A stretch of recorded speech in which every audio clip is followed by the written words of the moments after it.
Good afternoon, everybody, and welcome to the Institute of Economic Growth. It gives me great pleasure to welcome you to this book discussion on a book that has just come out, Green Growth, Ideology, Political Economy and the Alternatives. In some ways, it's quite fitting that the discussion on this book should take place at IEG, because the very name of our institute includes within it the term economic growth. And in very many ways, economic growth is sort of classic 1950s idea. It captures a particular moment in Indian development. And it's interesting to revisit the idea of economic growth today when it seems to have achieved new green clothing. And we're here discussing green growth. In a more substantive way, also, I think this is important that the discussion is happening here, because most of the people at this institute are economists and work with ideas of development from different angles and perspectives, some critical, some not. And this particular book, which brings a multidisciplinary approach to looking at questions of economy and politics around the idea of green growth, is, I think, an important intervention for all of us who work within what are more traditional disciplines like economics, sociology, and so on. Introduce our chairperson today, and he will introduce the other speakers. NITIN DESAI is no stranger to most of you, but for those who have come from outside, he's a distinguished economist who's also the chairperson of our institute. And after teaching economics in the UK, he returned to India and then served in the Planning Commission, dealing with public investment and energy policy. He also worked in the Ministry of Finance. He served as senior economic advisor to the Brundtland Commission, which introduced the concept of sustainable development.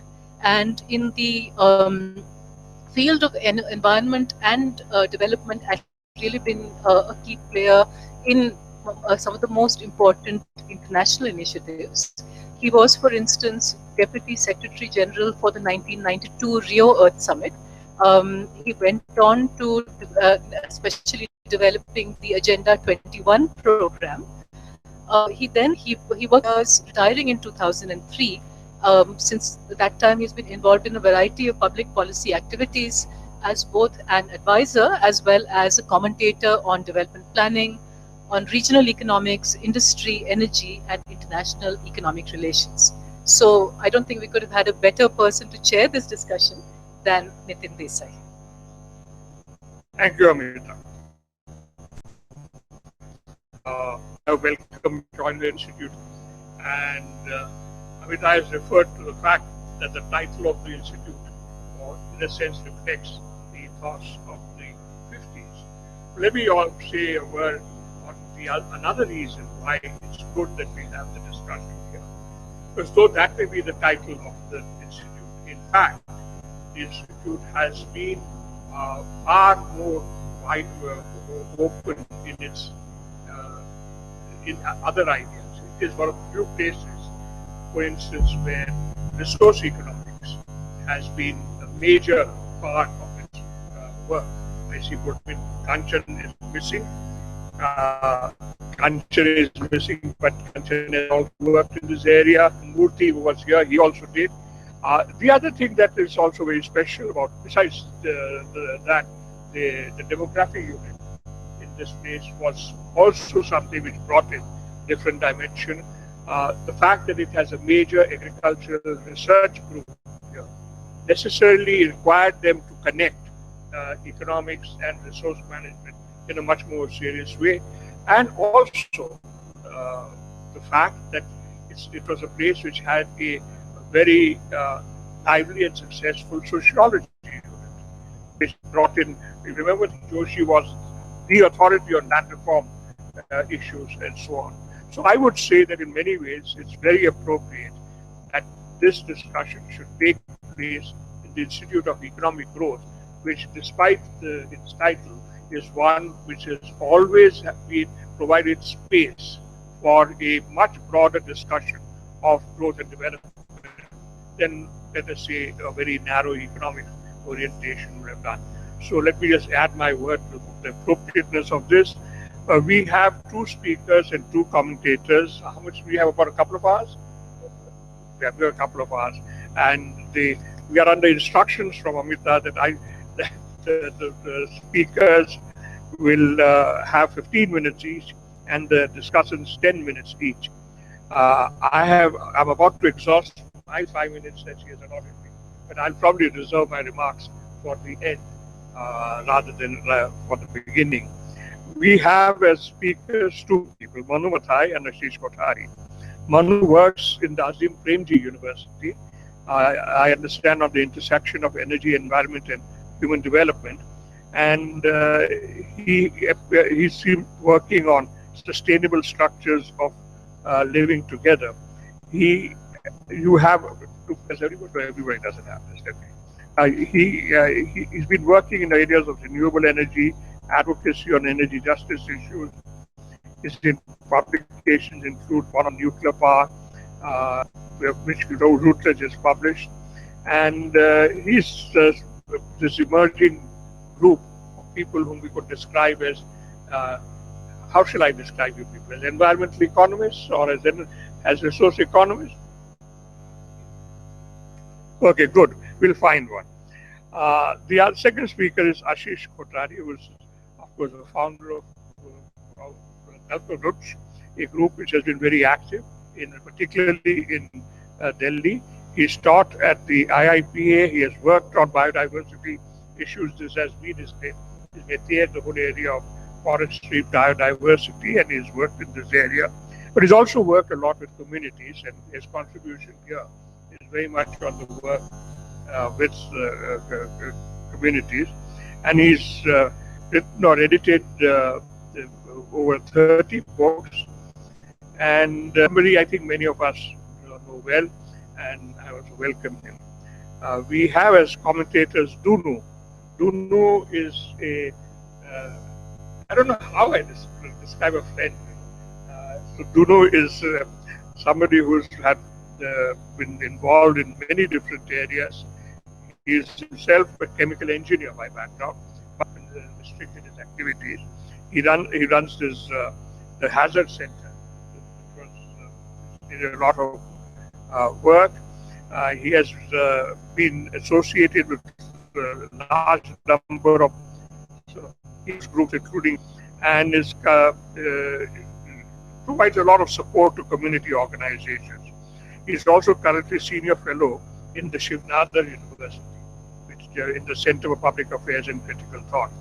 Other discussion was supposed to be Kanchan, but Kanchan has fallen ill, and Amita is going to step in her place. Amita is a sociologist, a recipient of the Infosys award a couple of years ago, 2 years ago, and which is the award which is given to outstanding social scientists. She was awarded that, and is a very active researcher working in the sociology unit in the Institute of Economic Growth. So with that, Babu, shall I ask Manu to speed up?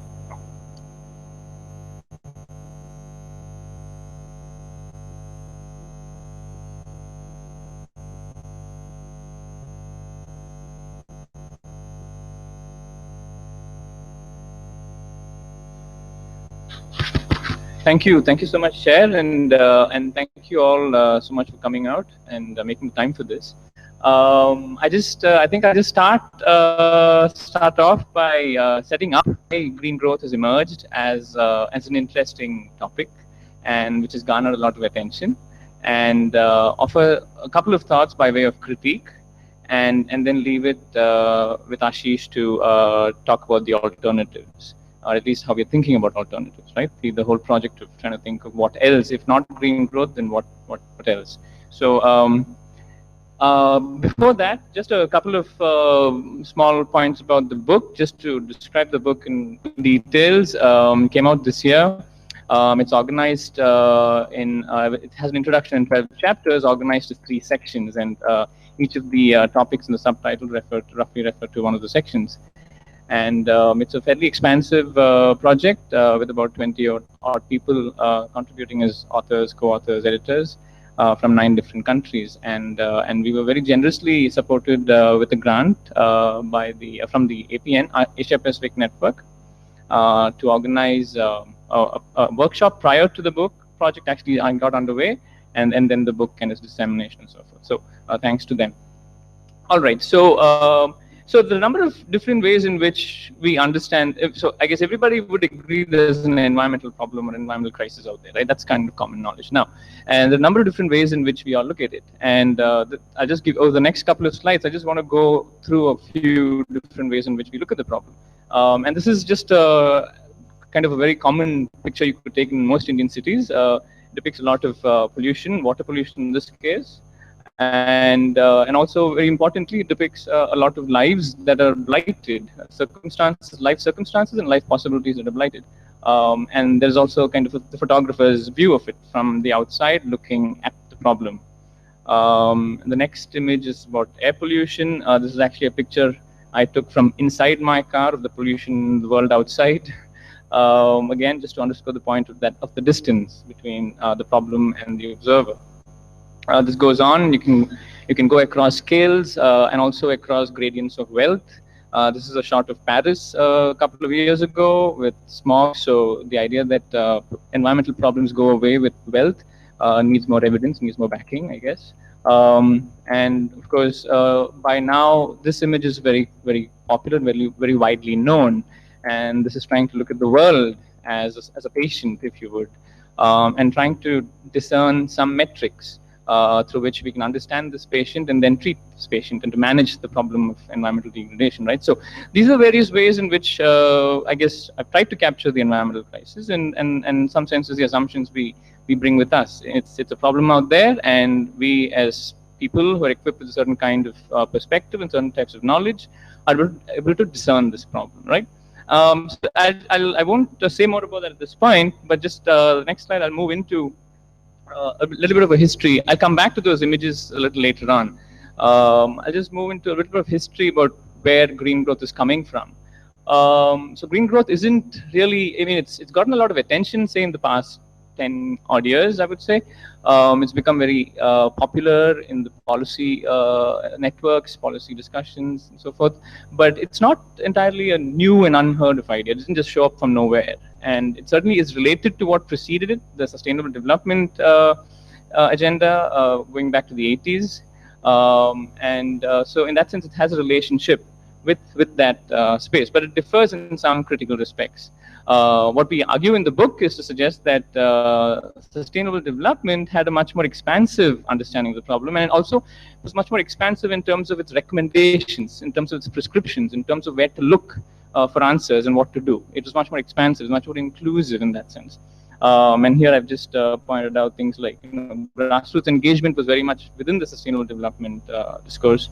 Equality, social justice were all themes that were important to sustainable development. Yes, it also acknowledged that we can't grow infinitely, but it also added as a caveat that we can discern what these limits are and prevent reaching those limits. But interestingly, we haven't. We've actually surpassed a couple of these important limits.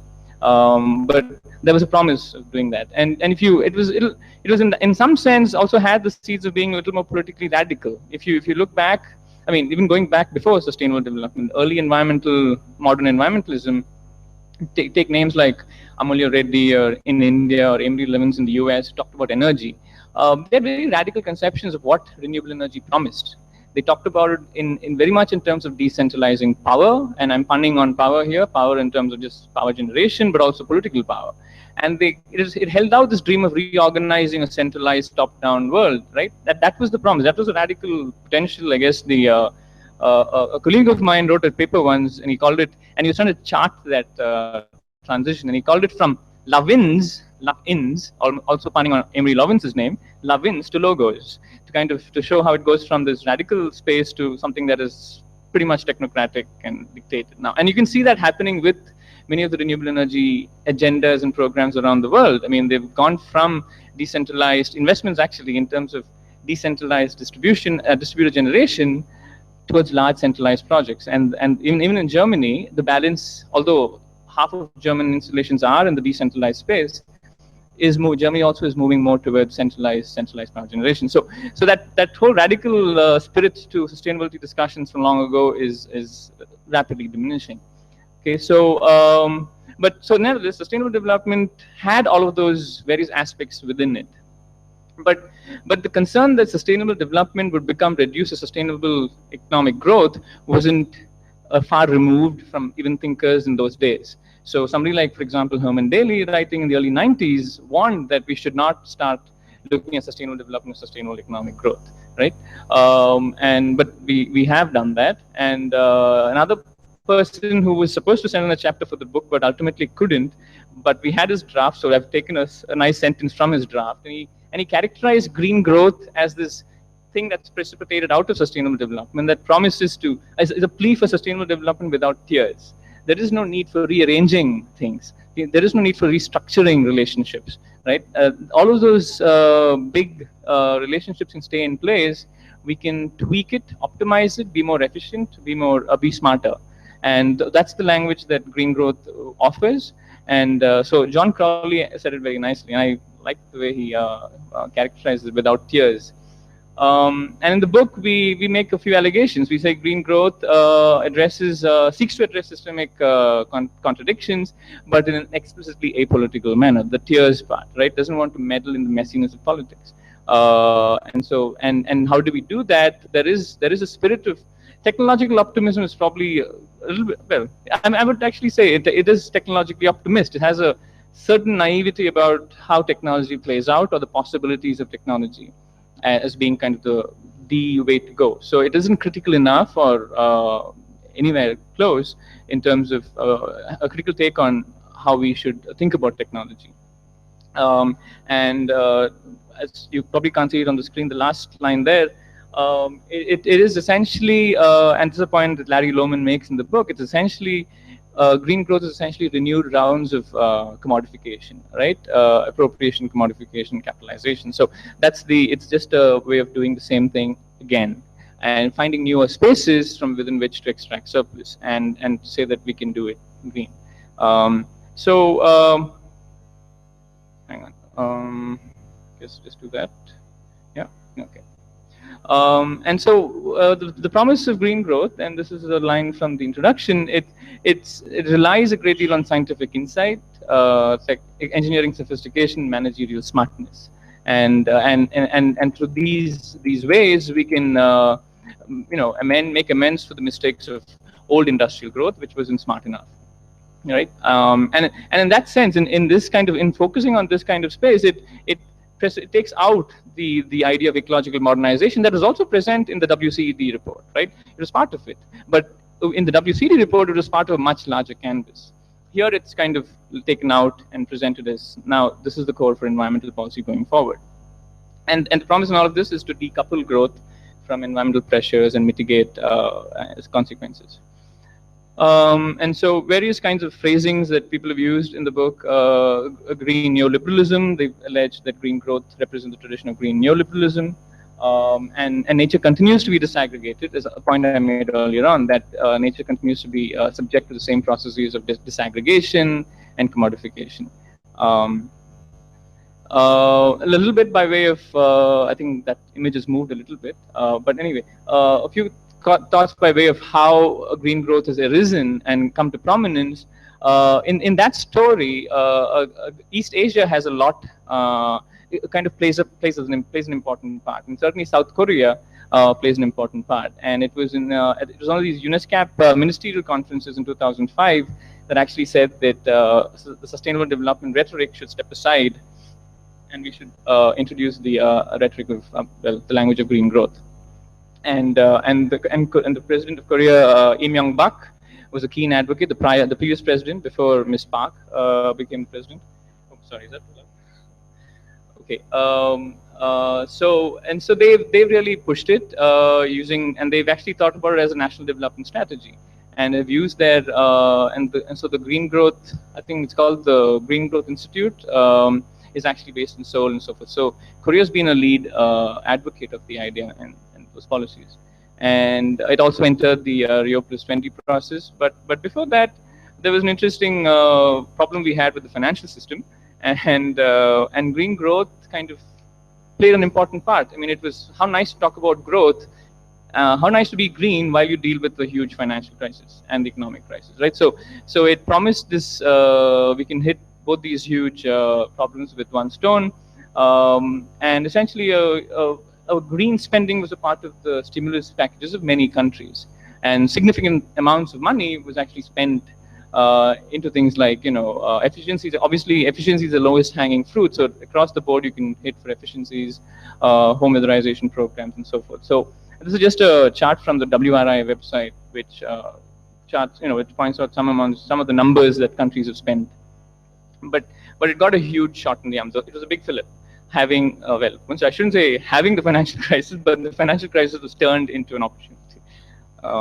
But so what does it stand on? What does green growth stand on? What does ecological modernization stand on? The prior variant. What does ecological modernization stands on? And I think it basically stands on a simple idea that as countries become affluent and they become smarter, their institutional capabilities mature, they're more sophisticated, and they can deal with their problems better. And so it's long known. This is a standard graph in environmental economics. And that I acknowledge that there are environmental economics critics of this relationship, right? So I guess while in the academic realm there are probably critical takes on this nevertheless I would suggest remains important in the policy space, in at least how environmental governance thinks about its strategies and possibilities. But that's the promise, and this is the evidence. And this is basically work done by Steinberger et al. From recently 2013. And this is what they tried to do on the y-axis is to plot domestic material consumption on the y-axis, and the time is from 1970 to 2004. And these are various countries categorized as mature economies and emerging and developing economies. And on the x-axis, you have income in per capita USD, right? And I think it speaks for itself that there are a few exceptions. Obviously, I guess Ashish pointed out Cuba yesterday as a dramatic exception. Cuba is a very unique case for various reasons. But if you look at the mature economies, there are a few exceptions like the UK, Japan, France, and Germany. And that's a healthy sign. These are certainly economies. Germany certainly is an economy at the cutting edge of technological smartness. But something that we have to add here is that many of these economies are also the downward slope is benefiting from the actual export of impacts, right? So for example, if I'm importing a laptop, the stuff for the laptop is mined elsewhere, the electricity is produced elsewhere, and the carbon is emitted elsewhere. Only the laptop shows up at home, right? So all of those things are counted in the exporting country. Very often in this case, I think in most of these cases would be China. China would account for a huge proportion of the negative slope in these economies, right?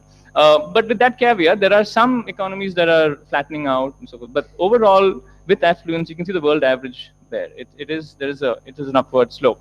And if anything, we need a flat slope, and much more than that, we need a downward slope as a world average, and we're not there. So that leads, there are a lot of questions to be asked about that idea, right?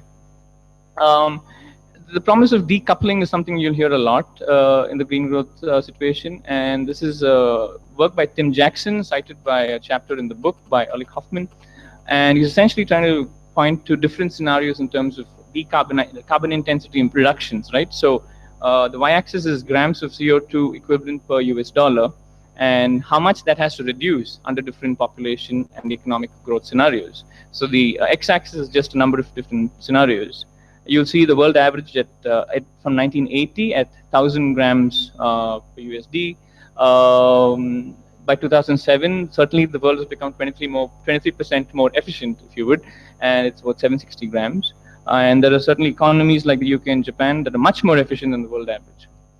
What's interesting is when you project out to 2050 and you bring in a few population and economic growth, income growth scenarios, and then you look at the levels of reduction that are needed. And it goes from, say, a world average of 768 to 36 if we have 9 billion people in 2050 with normal economic income growth, right? So without modifying things. If you were to assume that everybody were to be at an EU level, then the number goes down even more. It comes down to about 6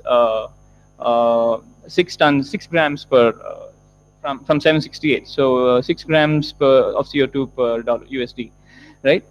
Those are the reductions. I mean, it's still to be proven that we can squeeze out that much of efficiency from energy processes, right? So and are we sure we want to invest all our hope in this promise? Right? That's a question that we have to ask urgently. Many people, I think, in this book, Full Disclosure, will argue we cannot. It's probably stupid to do it, but I leave that open as a discussion that we can have. So this is the conclusion. By way of conclusion, the evidence would lead us to this claim, right? Modernization leads to supermaterialization rather than dematerialization, as the green growth agenda would promise. Okay. Okay. So last couple of slides. So that's that's how we understand the problem. This is the approach. This is where green growth comes from. This is the problems of green growth, right?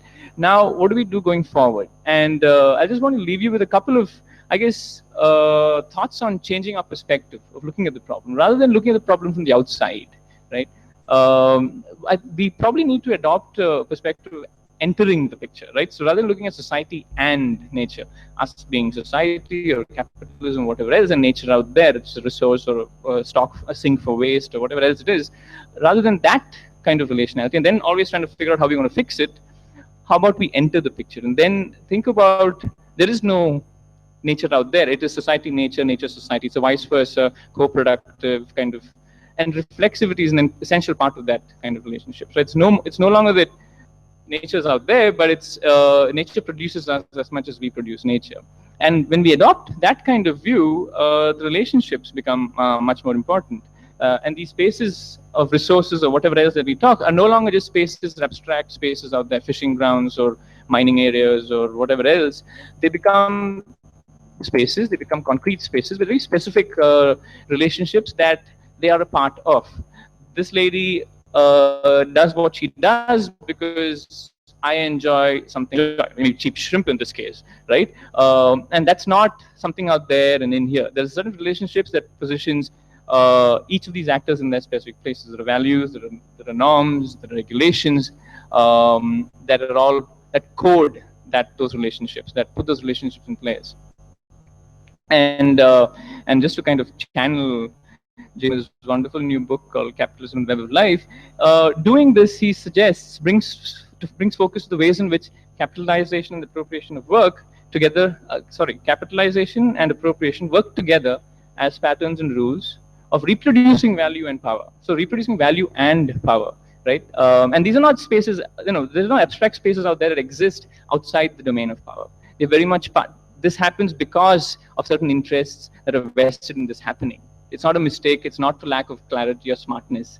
It's designed into the relationship, right? And so if you try to look at things that way, we begin to be a little more, be a little more, I guess, perhaps have more levers that we can turn to when we come to look at alternatives. And I just want to leave you with this kind of opposite of the previous image. This is actually a billboard from one of the apartment complexes coming out in Bangalore. I'm still trying to figure out where we're going to see this place in Bangalore, but nevertheless, this is stuff that's kind of being thought about. But this is also as much a part of, it's at least conjuring up some kind of a concrete geography, right? And it assumes a lot of set relationships that go unsaid. It's just whatever, grand exotica. So I'll leave you all with that, and Ashish will take us forward, thoughts on the author. Thank you.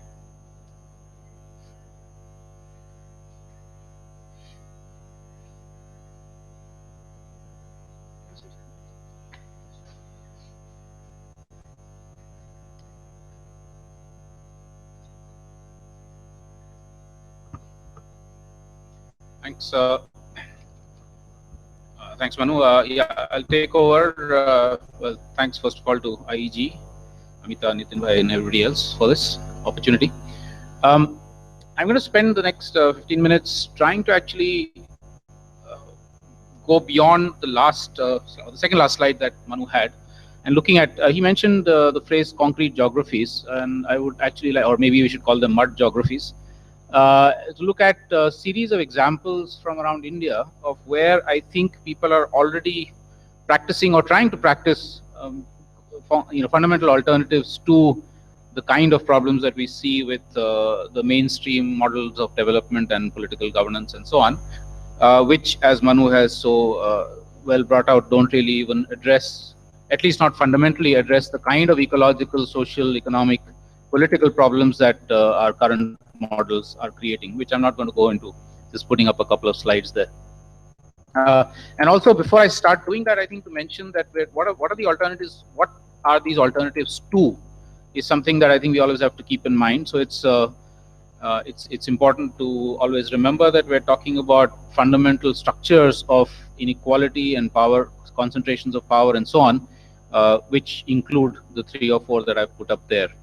And so when we talk about alternatives, and especially when we question something like green growth, I think we have to keep in mind that unless we actually challenge these and fundamentally change them, we're not really talking about a different society. Right. To me, our alternatives are in 2 ways or 2 parts. One is resistance to the current structures. And we see that in India, as elsewhere in the world, there are hundreds, thousands of places where communities or people who are impacted by destructive development projects and the kind of governance systems that we have are resisting. This, of course, is the iconic Dongriya Kond resistance against the proposed Vedanta mining in Odisha. But there are many more at any given point in time across India that you see. And these, I think, are very important parts of the alternatives for many reasons. One, they provide us a mirror, those of us who are in mainstream society, they provide us a mirror to actually tell us that there is something drastically wrong if people are actually putting their lives at stake to try and protest against something that we are imposing on them. And secondly, also because they but they slow down the destructive juggernaut of development that we otherwise have and provide society that much more, a little bit of leeway and time and space to start thinking of other ways of creating and meeting well-being needs. And that would be the second part of what I'm going to talk about, which is really that if you look at across the country today, in many parts of the country, very quietly, most of the times, people are actually coming up with ways of enhancing or sustaining well-being, which don't fall into the traps of what we normally otherwise call development. Now, I don't have the time to actually go into many of these. I'm just going to give maybe just a few very quick glimpses of these, which are the ones that I know a little bit about. This one is familiar probably to many people in the room here. It's been cited very often. Small village of Gonds in central India, in the heartland of Naxalite India, actually, which for the last 30 years has been has declared and has been practicing self-rule.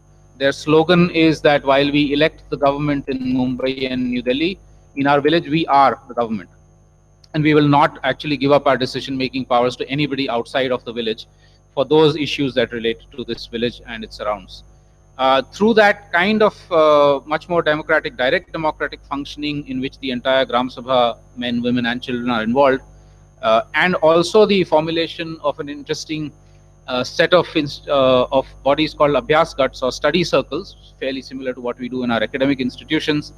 They make informed decisions about the village and its surrounds. And one of the things they've done very interestingly is to take control over and reverse 200 years of colonized practice of forest control, to take back control over their forests, kick out a paper mill, kick out the forest department, and do sustainable harvesting for themselves, get revenues for the village, and then use all of that for 100% livelihood, water, energy, food security. And 2 years back or 3 years back, also converting all their agricultural land, private agricultural land, into the commons, which is a very interesting part of what I think is the alternatives, which is challenging the very institution of private property. One sees also similar, not quite as dramatic, but similar attempts in some of our cities, some of our cityscapes. For instance, Bhuj, which is a small town in Kutch, has many organizations and communities, especially slum communities, which are trying to become self-sufficient, relatively self-sufficient, and start self-governing their areas in things like water, housing, energy, and so on, and actually creating or trying to implement what is the spirit of the 74th Constitutional Amendment, which of course unfortunately has never been implemented otherwise in its true spirit, and going beyond that, because it itself has some flaws. There are many other things that they're trying to do, from which bigger cities and people like us can actually learn. You look at economics, where currently the worst off sector of our economic system are the actual producers, the primary sector producers, whether it's farmers or pastoralists or craftspersons or fishing fishers, and so on. And you find more than 200 what are now called producer companies or cooperatives, not the ones set up by governments, but these are mostly, I'm talking about self-initiated producer companies where there is some level of democratic functioning amongst the members. The members are only the producers.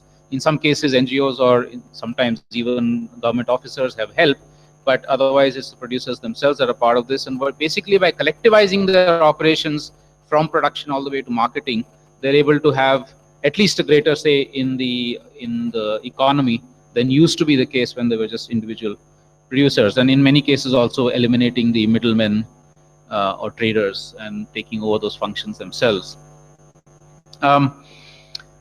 Through a lot of these sorts of initiatives and others, we also find that the kind of inevitability of rural-urban migration that we have assumed, and all of us think of India in the next 20-30 years as being 70-80% urban, because of this current trend, you actually find that there are rural areas that have kicked that have actually been able to reverse this particular trend, either by stopping or in some cases even actually having reverse migration. These are just some examples that I know of where in villages people have in fact come back, or at least out-migration has stopped, distress out-migration has stopped because there are greater economic opportunities, and also changes in the kind of social exploitation and injustices that used to take place. Talking about social injustices and exploitation, this is another very interesting example where Dalit women farmers, and if you look at it in India, that's triple disprivileged, Dalits, women and small farmers, have in the last 25 to 30 years actually completely transformed their situation, again by collective work, by reviving their traditional diversity, by taking complete control over their agricultural and food production, becoming food sovereign, also doing alternative media, making films, running a community radio station, and many other things, localizing the public distribution system, etc. And through that, not just transforming their food and agricultural situation, but also their status as women and Dalits. There's some very interesting changes that have taken place in the villages that they work in. And finally, this is from where I live, waste picker women, who are amongst the worst off in society, both economically and socially. This is a union and a cooperative of several thousand waste picker women in Pune, which because of unionization and making a cooperative have managed to actually secure much better economic livelihoods, much greater dignity compared to what they had in the past, and also better, more equitable relationships with the households from where the waste is collected, and now also beginning to challenge or beginning to actually question even the creation of waste, because otherwise it's not just about, okay, I take your waste and I convert it into something useful, but also starting to question some forms of packaging and products which create the waste in the first place. None of this, of course, is going to go very far if our education system remains what it is, because it's a system that makes all of us kind of enables all of us to nicely fit into the current system. It teaches all of us that the most important thing in life is to make money or become famous or become powerful, or all three if possible. And it doesn't really equip people with the skills of being able to do something differently. And these are examples, just some amongst many, of schools or colleges or learning institutions which are trying to do things very differently, which are trying to actually connect people back with their own cultures and ecologies and roots, but also learn about other cultures and ecologies and so on, and also get away from this trap that we're in, that the only important thing is to develop your mind, that it's the intellect which is the most important part of it, forgetting completely about the rest of our body, which is as important. So education and the fundamental changes needed, and then finally, of course, technology, including energy systems, where again there are some very interesting initiatives on much more public R&D, much more knowledge in the commons, much more development of technology or regulation of technology for the social good, rather than what we otherwise see in our so-called expert institutions. So these are, as I said, just a few glimpses. There are many more. This website we started about a couple of years back has 400+ stories of these kinds of initiatives from different parts of India. And as I tell everybody, if you read the morning newspapers and get depressed, just throw it aside and go to this website. You'll cheer up immediately. There is some good stuff happening in India. Now, putting all this together. Okay. In the last few years, we've actually been trying to engage with many of these initiatives to see what is, apart from the practical stuff that's happening, what are the kind of conceptual frameworks or ideas or values or principles that are emerging from what they're doing out there. And based on this, some of us have tried to actually propose a kind of a very tentative framework of what an alternative society could be. We've called it, in a book that Asim Srivastava and I did a couple of years back, we called it Radical Ecological Democracy. The name is not important. Different people call it different things, eco-swaraj, etc. Important to remember that the word radical here is being used in its original form, which is going to the roots. It's not about being extremist, which is unfortunately how it's used these days. And very simply put, it's a society or a process in which all of us as human beings are involved in decision-making processes at the levels where we are. We're not leaving those decisions only to politicians and bureaucrats or to corporations, but that we're also doing that kind of decision-making in ways that in which we are responsible to each other and responsible to the earth, which effectively translates as equity and sustainability, or the different kinds of words that we use. And therefore, to then think about the locus of decision making, the locus of economic activity, political activity, etc., being neither the nation state nor the private corporation, but us as collectives. Now, when I've used the word community here, I don't necessarily mean the traditional village community. The community is a collective, is a self-determined collective, which could be the collective of this IEG, for instance, or a village, or urban neighborhood, or whatever. There are different kinds of collectives, and we could be part of many. Each one of us could be part of many such collectives, where these relationships of decision making and economics and so on take place, and that's the locus from where then larger levels of decision making emerge. To me, the most important part of all of this, which is what I've learned from the communities that I've interacted with, is the fundamental values, the ethics of this.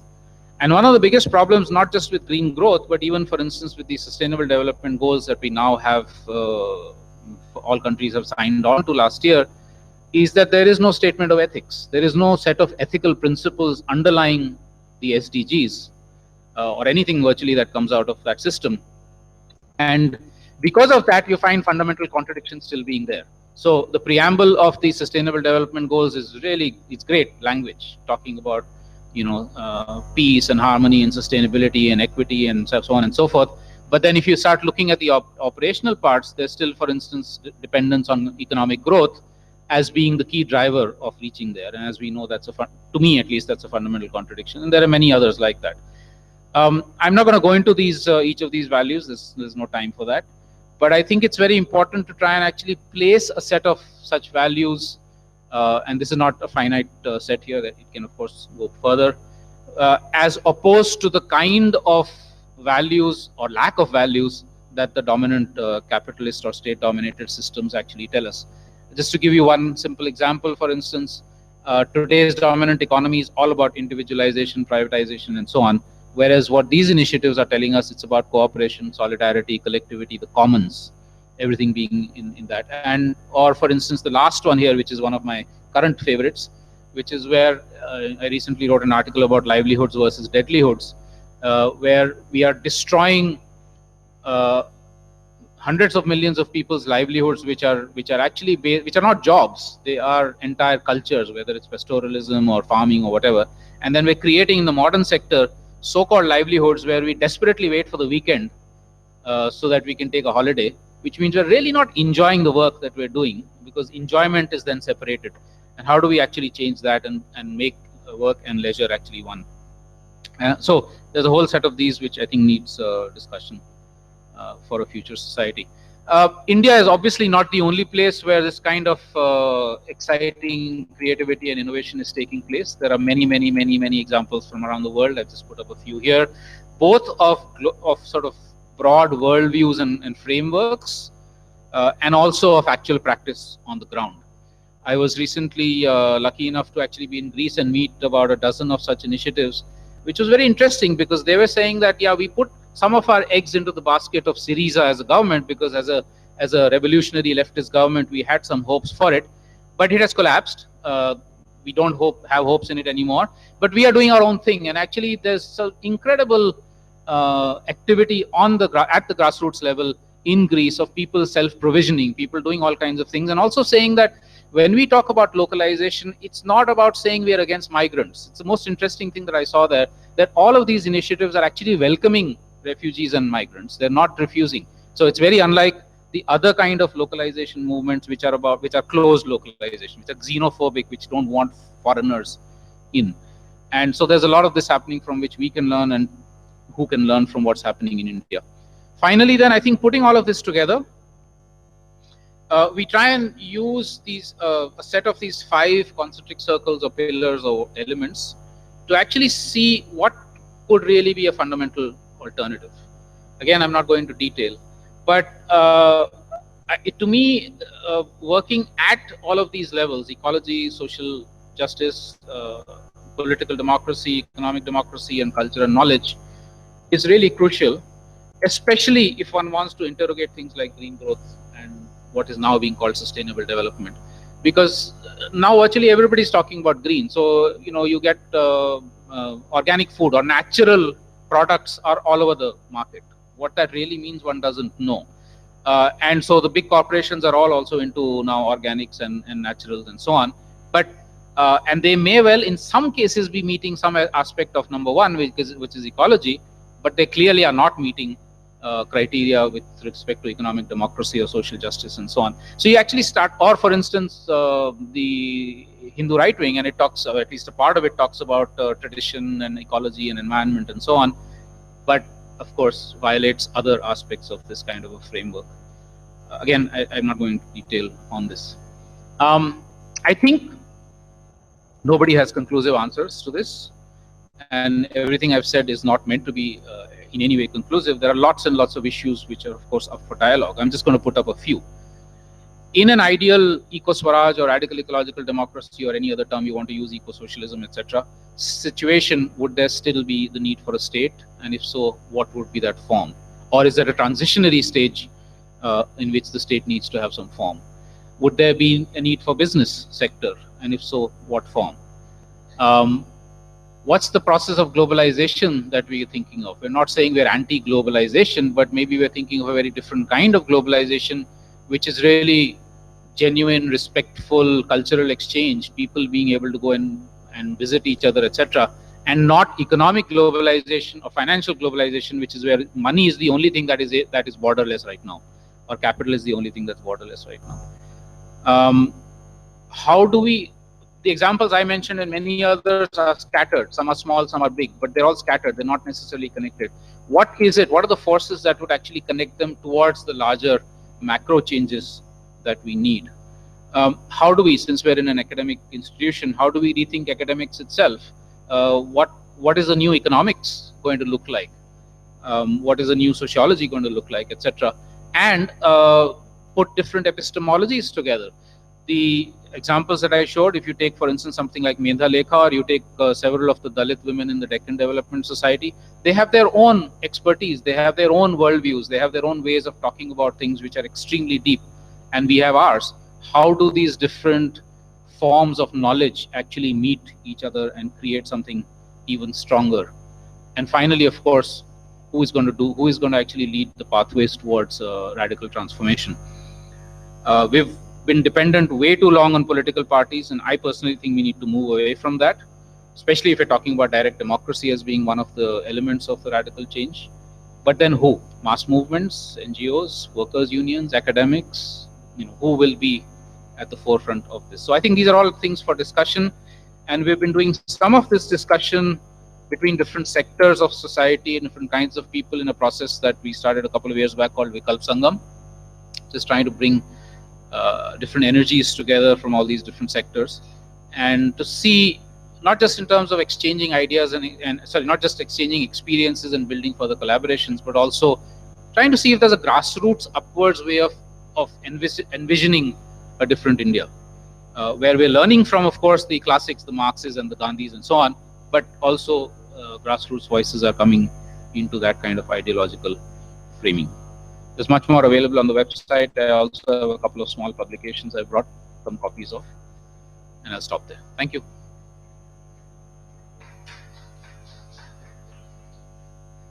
You heard from Manu and where we are going, and from Ashish and where we got to government.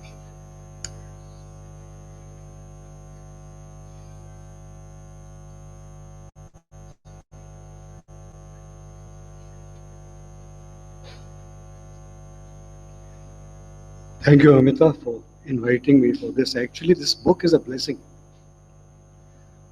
The reason is that it's a real treasure in terms of the coverage, particularly the first part. I mean, right from John Stuart Mill to Joseph Stiglitz, they're all there. And in between, I hear of Schumpeter, Dali, Jevons, I mean, names we haven't heard for quite some time. And of course, Marx. So it's in a sense a revival of some of the classic debates of developmentalism. A book like this is greatly required, I feel, to revive those debates, particularly to put in context what capitalism is. So this book is divided into 3 parts. The first part, which is of 4 essays, is essentially a critique of capitalism. It's very valuable in that respect, except perhaps that it talks about, I mean, I'm talking about what I learned from reading this. It talks about the third contradiction of capitalism, which is the contradiction between the accumulation of surplus, which capitalists want, and the material base, which is going to be responsible for that surplus. And there's a contradiction between the two because the material base has limits both in terms of the resources it can offer, as well as in terms of the degradation that it can suffer. So it's a very valuable critique in the first 4 essays of global capitalism. It, of course, to my mind, does not deal adequately with the first 2 contradictions of capitalism, which I'll come to later, but it does deal extensively with this third contradiction.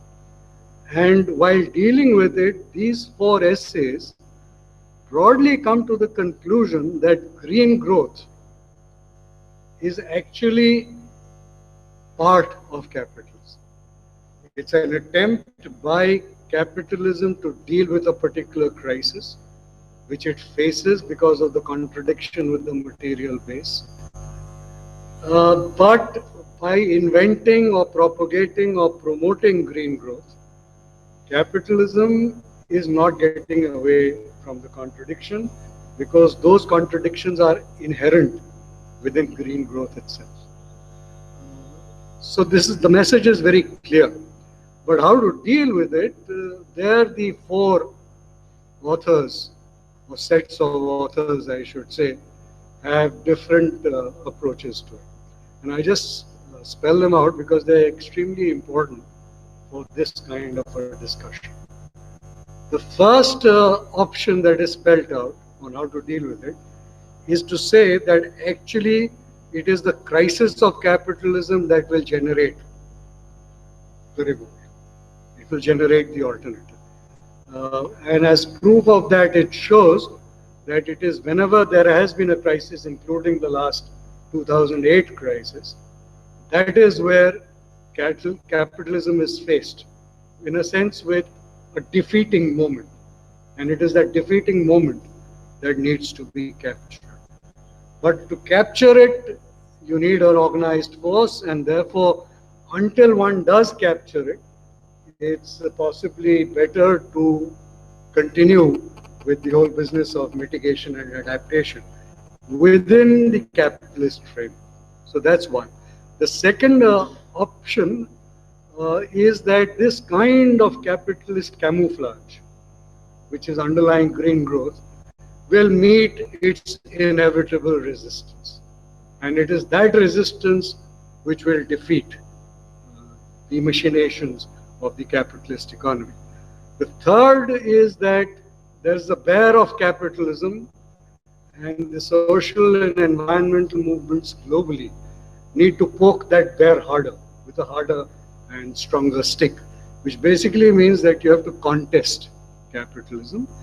And the fourth one essentially talks about a shift in morality, that it is only when there's a moral evolution or evolution in thinking to say that we don't want a society of surpluses, but we want a society in which need is made, then you're likely to see a change in the economy as well as in society. So these are the four options where it's interesting. The problem identification is the same. They're saying that green growth is not actually different from capitalist growth. It's part and parcel of the same process. But the options that are opening up seem to be different, and obviously this is dependent on how and where people are situated. To illustrate that, I will say that there is a recurring underlying theme in these four essays, which is that lifestyle changes are going to be terribly hard to bring about. And this is typical of first world economies, where lifestyles have achieved, even amongst the working class, a particular level, and therefore to talk about cutting back on material and energy use is something that's already a norm. And this must be distinguished from a third world perspective, where in the third world, roughly 70% of the population is already below that sustainable lifestyle level. So the perspectives are very often born from the historical and social background from which these authors come. Now the second section. Now that comprises of 5 chapters, and these are basically macro case studies of different countries to see whether green growth as practiced in these countries has actually been able to address the contradictions of capitalism. These studies are from Korea, which was the first one to announce green growth as a policy imperative at the state level. The second is from the European Union. The third and fourth are from Brazil. And the fifth is a comparison of India and Latin America. And again, it's interesting. I think 4 out of the 5 essays come to the conclusion that green growth has not succeeded. And in fact, sustainable development was probably a better project to work on, because unlike green growth, sustainable development at least opened up the arena to talk about justice and equality. Green growth does not. So perhaps it's better to revert back to an earlier conception and talk about sustainable development, because it's possible to differentiate of one school which is talking about the development of capitalism and how to sustain that. That's also sustainable development. And another school which is trying to challenge capitalism and how to sustain that. So both are sustainable development models, but they are in fact opposed to each other. What I find missing in this debate, though, is that the link between underdevelopment and development is not made very clear. I mean, Frantz Fanon said this years ago, that underdevelopment in one part is always accompanied by development in the other, which essentially means that the surplus appropriation by a few results in the immiserization and poverty of the majority. And these two processes are interlinked. They are not, in a sense, independent parameters. Wherever wealth accumulation will take place, there people are going to get immiserized and exploited. This formulation of Fanon does not play a part at all in this entire discussion, And that is why I bring it to the fore, because Fanon in one way respects a third world sensitivity. He was talking about Africa. And this sensitivity or sensibility, I should say, is missing in a lot of this discussion and this debate. The final part, which is of alternatives, there are 3 essays on that.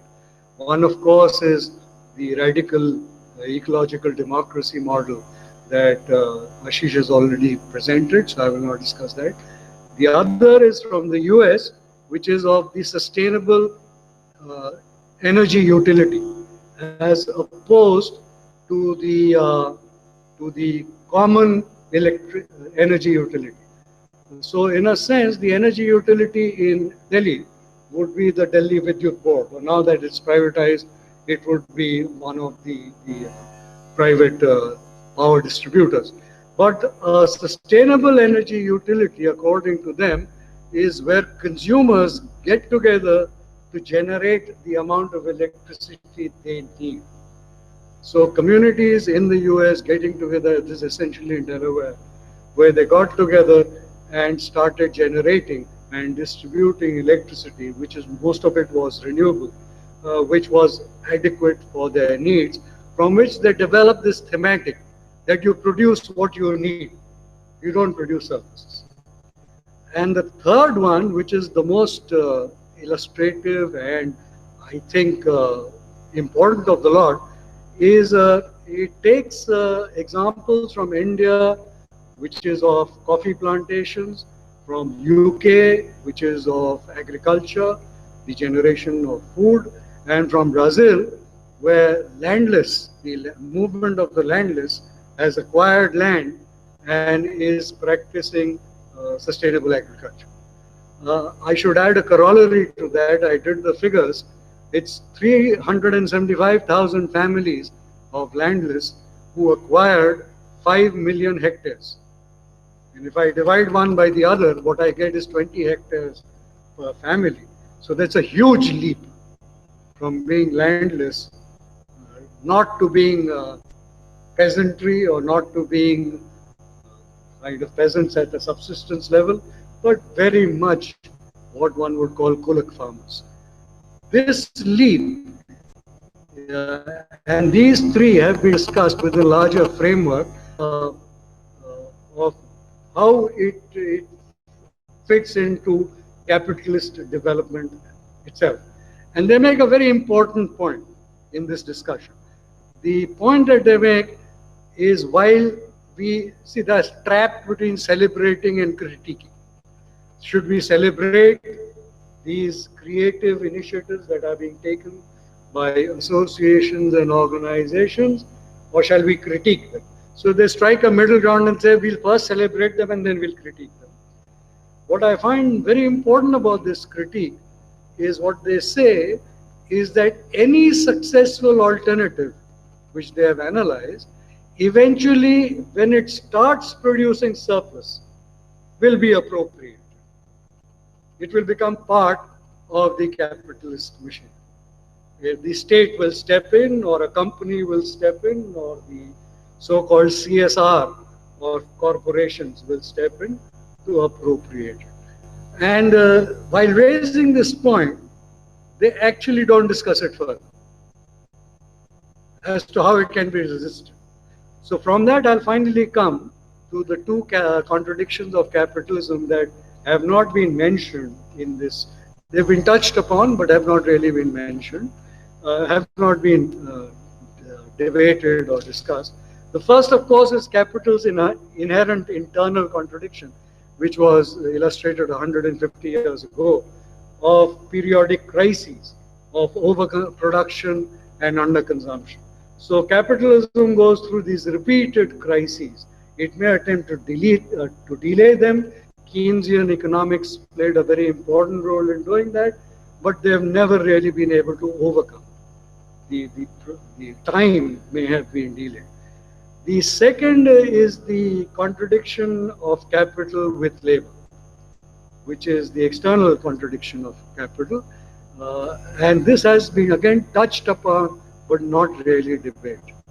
My submission, therefore, to think about further, and that's why I think this book is so valuable, is to how to bring together these three contradictions where capitalism faces its own internal crisis, where capitalism faces the power of organized labor, and where capitalism faces this third contradiction with its material base. When do these three converge together, and what would be the emancipatory power that will seize the moment to poke the capitalist bear harder?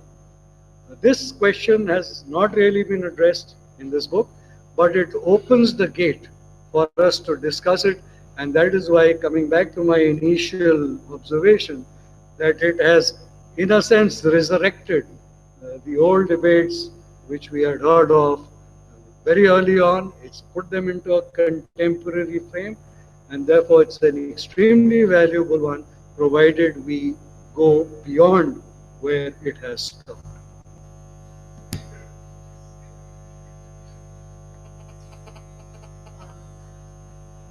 I'm stepping in at the last minute to discuss this book. I have to confess I haven't read all the essays, but the essays that I have read have really impressed me with the clarity of their approach, the way in which arguments are presented, both strongly argued in terms of facts, but also in terms of certain systems of economic thought in a way that is extremely lucid. And even someone like me, who is not an economist by training and who understands the economic vocabulary only slightly, was able to I think make most of the book. So I appreciate the way in which it approaches the subject as clearly as it does, putting together a lot of empirical as well as conceptual work into the process. Having said that, I am going to confine my remarks to what I found the most intriguing aspect of the book's extremely powerful critique, which is the which DUNU also referred to by talking about three contradictions of capitalism. As recently as 2008, the world went through a financial crisis. In that time, since that time, a little bit before that time, we've also been dealing with climate change. So the first crisis of capitalism, a contradiction of capitalism in terms of financial crisis, was already with us. The third contradiction in terms of an environmental crisis, where one could see that there was something systematically, where one could see the systematic presence of the environmental results of a process of industrialization-based production. One could see that contradiction right in front of us. Yet what we did not see on any sort of equivalent scale was that aspect that one would see arising from the second contradiction, namely that between capital and labor. Any kind of collective resistance on a scale that addresses the enormity of either the financial crisis or the crisis caused by climate change and the wider environmental crisis of which that's part. So I'm going to speak primarily about that, with of course acknowledging that there are many alternatives in India of the kind that Ashish talked about, as well as elsewhere, some of which are described in this book, some of which are familiar to us from other contexts. Some of these are attempts to be transnational as well, like with the MST, the movement for land reforms and so on. But I still think that what we suffer from right now, and which is a real problem in terms of addressing the first contradiction of capitalism and the third contradiction of capitalism and the ways in which they converge, is the absence of any organized attempt at a certain kind of to come up with collective resistance to capitalism.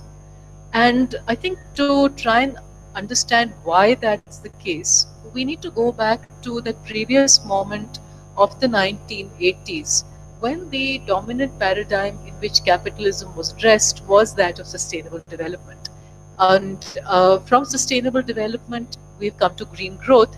And as this book points out, there's been a very marked um, sort of slicing away of the substance of both the idea of sustainability as well as the idea of development in this transition.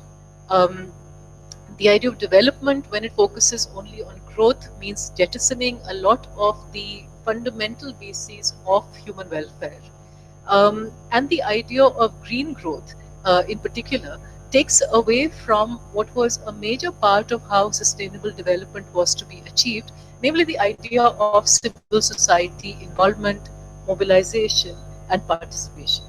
Even if sustainable development, as several critics pointed out, use the idea of community participation only as rhetoric, it's important to ask why that rhetoric was necessary in that era. And I think that rhetoric was a way of acknowledging the kinds of civil society mobilizations, social movements that had happened in the 70s and 80s. And that, in a way, demanded inclusion. And the sustainable development paradigm acknowledged that, even as it sought to gain legitimacy from bringing in the idea of civil society participation. But today we have a situation with green growth where even that rhetoric, even that whatever fig leaf of community participation has been dropped. What we have is a particular idea of individuals participating in the economy, and that's something that I want to talk about in a bit. But before that, I want to say that if sustainable development was also anchored in the idea of redistribution, the redistribution of resources, mainly through the state, we find that redistribution in some ways is again an element of green growth, except that this redistribution is going the other way. This is accumulation by dispossession. Every day we see the erosion of environmental laws. We see the progressive handing over of resources from extremely poor people to large corporates. And that is, in fact, a redistribution, except that it's redistribution in a completely, that's an inversion of the kind of redistribution that is imagined in the earlier phases of sustainable development. We also know, thanks to the work of many economists, but most famously Thomas Piketty, that what this has given us is an extremely polarized society, with both globally as well as within nations. And despite some of the kinds of protests that we've seen around the Occupy movement, the protests in Greece, the kind of examples that Ashish described for us, we still don't see resistance of the kind that one would expect to see if so many people have been left out of the system, if they have been marginalized and impoverished in unprecedented ways and so on. We don't see that. So the question is, why? Now, I think part of the reason that we need to understand the green growth paradigm as not just nestled within capitalism, but in fact the face of capitalism today is the way in which it treats people, as has been the case with capitalism, as atomized individuals and not as social beings. What we get is that people are individual consumers, they are individual entrepreneurs, but not that they are members of larger societies who have some duties and obligations and some larger concerns about social well-being. And this conceptualization, this is a Marxist analysis, we know prevails because of the power of capitalism to alienate people from each other. Marx said not only alienate people from the means of production, from the fruits of what they of production, but also from their fellow being. And Marx's hope that what capitalism would do would be to engender relationships in the workplace that would allow workers to realize their shared collective identity as workers and come together politically to demand their rights, in fact has proved to not be the case. That workers today don't come together in the ways in which the whole idea of workers of the world unite envisaged. We don't have a new collective consciousness that is born out of the experience of exploitation and alienation that the Marxist manifesto told us would happen. We find instead that our notion of community has shifted not to our fellow workers or even to our fellow other neighborhoods within which we live, but much more to our immediate family. And that's a very shrunken notion of what matters and how people will mobilize. So when one tries to look for collective counterpoints to capitalism, which are on a scale that this system, global system, demands, we find that older ideologies of how to understand the world around us, or how to organize action in order to change that world, in fact, are,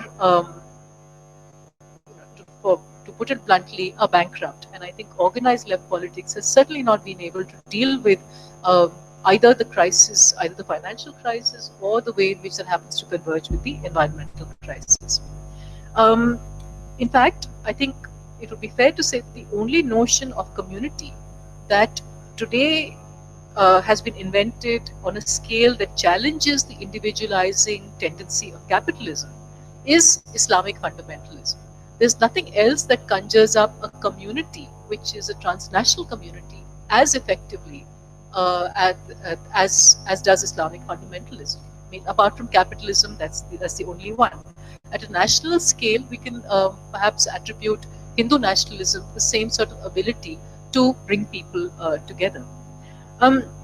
In some ways, this is not a surprise because in more than 60 years ago, Karl Polanyi wrote about the way in which, when economy attempts to be placed over and above society, and this is what we find capitalists constantly trying to do, to say that society should be shaped by the imperatives of the economy. What we need is growth, or what we need is fiscal discipline, because it's the economy that must come before society. He said that there will always be a counter movement, and the counter movements can take many forms. They can be progressive, but they can also be fascist. They can be millenarian, and they can be very much concerned with this world and changing it.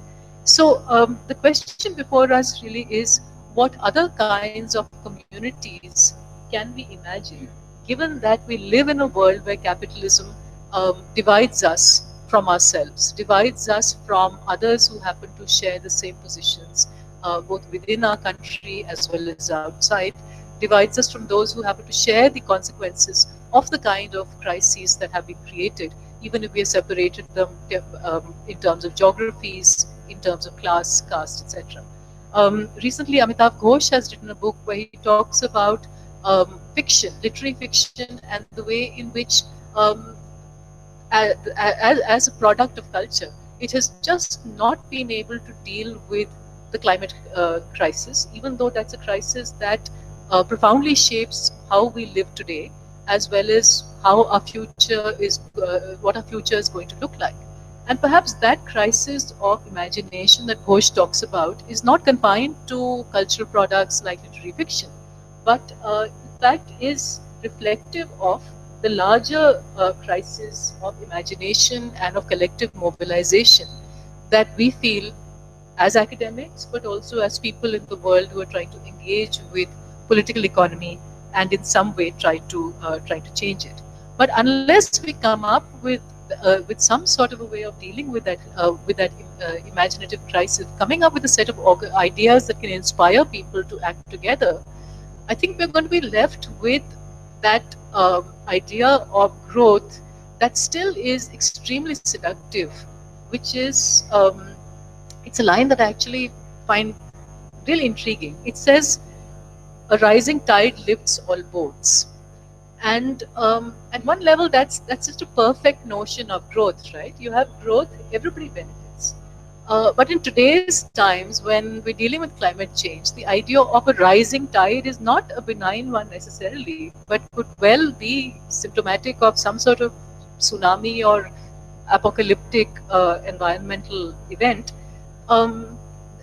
the question to ask is whether we can continue to naturalize capitalism as something which is a system we have to live with. It's too big, we're too much a part of it, and we can't imagine any change. Or what does it mean to take the kinds of changes that, for instance, Ashish described, the changes which are being wrought by people in different kinds of circumstances? What does it mean to take those and try and create something larger, a vision that can inspire, that doesn't cause the kind of despair that the present times seem to evoke?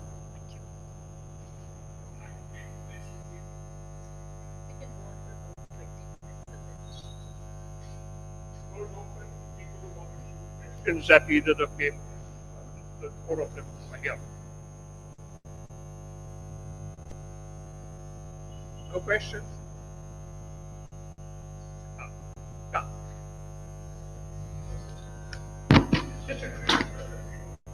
Sorry? Yeah, I'm Sabyasachi Kar from Institute of Economic Growth. Happen to be working on growth issues. I would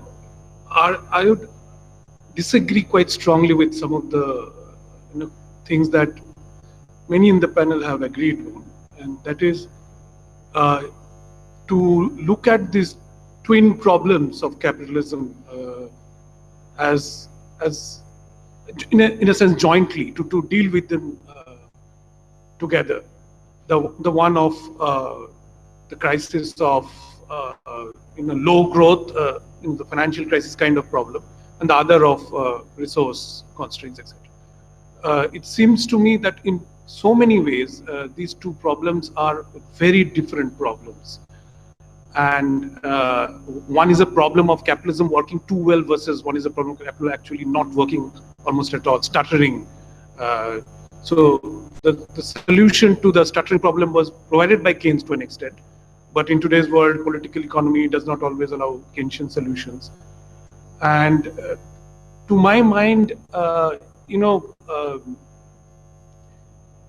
just to take a parallel, I mean, people probably die of mostly from maybe from cancer as well as heart diseases, but you have to deal with them separately. You can't deal with cancer and heart disease the same way.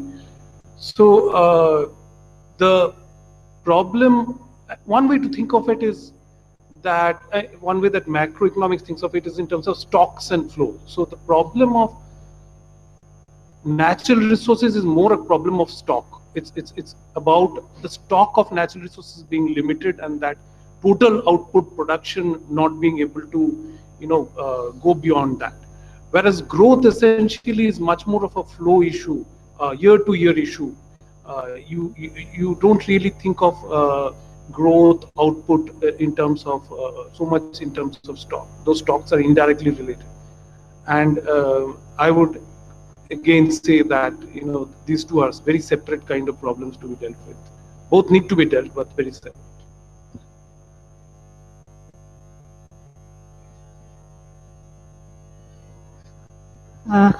I'm Kriti, a doctoral student. I'm working in the area of natural resources. I just wanted to go back to the question of the role of the state, because it's come up a bit, but except for that point he left it at, it wasn't discussed in too much depth. I was wondering that its importance, especially when you bring up notions of community, which I think most of the speakers have, how in a long-term basis or against the problem of the market, the entry of the market, the system of capital, how do you see a larger process without the state stepping in to support the community in facing the terms set by the market? Because when I work both in all the field areas, we find a lot that where the state does not step in or where it leaves it to community initiatives with entry of the market, it doesn't sustain on a longer term basis. So what do you say about the role of the state on a long term support? Yeah, I'm Shekhar. I work on agriculture basically. I have one question to Amita basically. it's about the collective action, which you spoke a lot about. You mentioned it in the context of this whole debate about green growth. But is it not true that collective action in some sense has really receded in all walks of life, in the sense that the popular kinds of protests that we used to witness in the 70s or 80s in various fora about the political movements or the against religious fundamentalism, so to say, all such mass movements or the collective actions have actually receded. So is it not true that in some sense we are not able to get together and actually act collectively? Is there any, what is the thing that you want to propose, not in specific context of green growth, but across the board?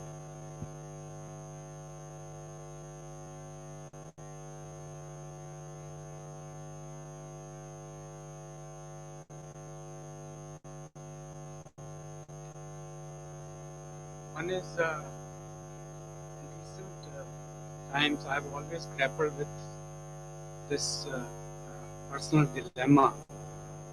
Whenever I go to such discussions or meetings, that will there ever be a time in our country when we will not speak in a foreign language, when we will not speak in a foreign tongue, we speak in our own tongue and make each other understand far better than what we can when we speak in a tongue that is not really our own.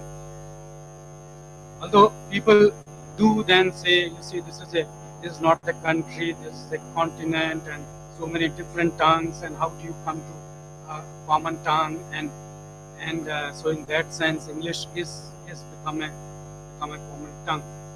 But no, sir, no, I am raising a larger question.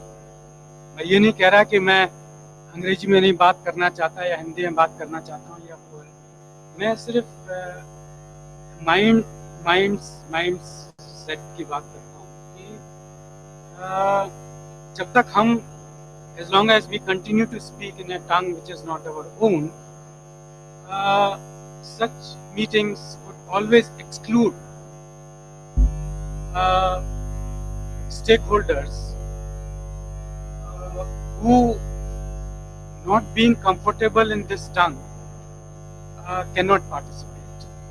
And when we say community mobilization, when we say mass mobilization, when we say political mobilization, this tongue would always remain, I would say, a barrier. This is just a question that I am leaving here. The other is, you see the two speakers, when they started their presentations, both of them actually interestingly started with a slide which showed water. Yes. Polluted water, well-managed water. That was the thing. And you see, when we talk of water as a resource, as an economic resource, as a resource essential for life, one basic aspect of water as a resource is that there can never be a growth in water. Water is a finite entity.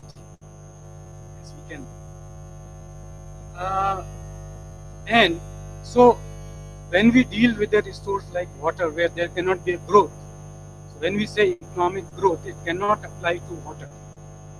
Green growth, it cannot apply to water because it is a finite thing. Then comes this whole thing about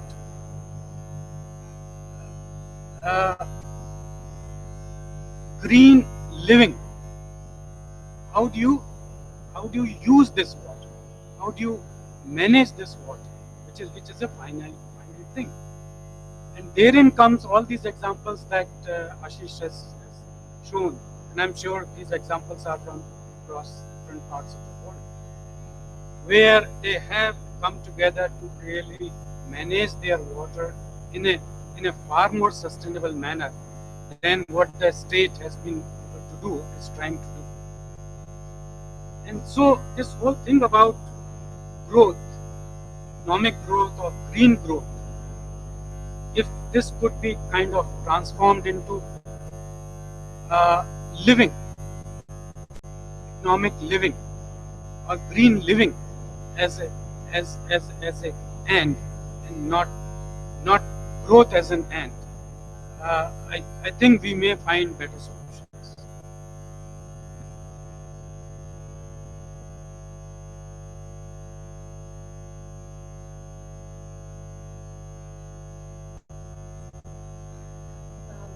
Thank you to the authors and the discussants for enthusing me to read the book. It seems it's going to be very interesting. My question is to the entire panel, both the authors and the discussants, since Amita and Dunu, because they may have different views from the authors. My question is that between the story of capitalism and capitalism as exploitation, in your when you said this in this context, which is broadly the two strands that I hear, which have conventionally been the received wisdom in the way capitalism has been looked at, broadly liberation and for one group and exploitation for the other group. What is your setting it in this context of green growth? Tell us about what insights is on the way forward. Do you get a third alternative? Are you in your assessment of placing this whole capitalism business and assessing green growth in this context? What are the key? What messages do you have for us that you think this book brings out in a way forward? Is there a third way forward which we should think about? A third, a fourth, a fifth? Thank you.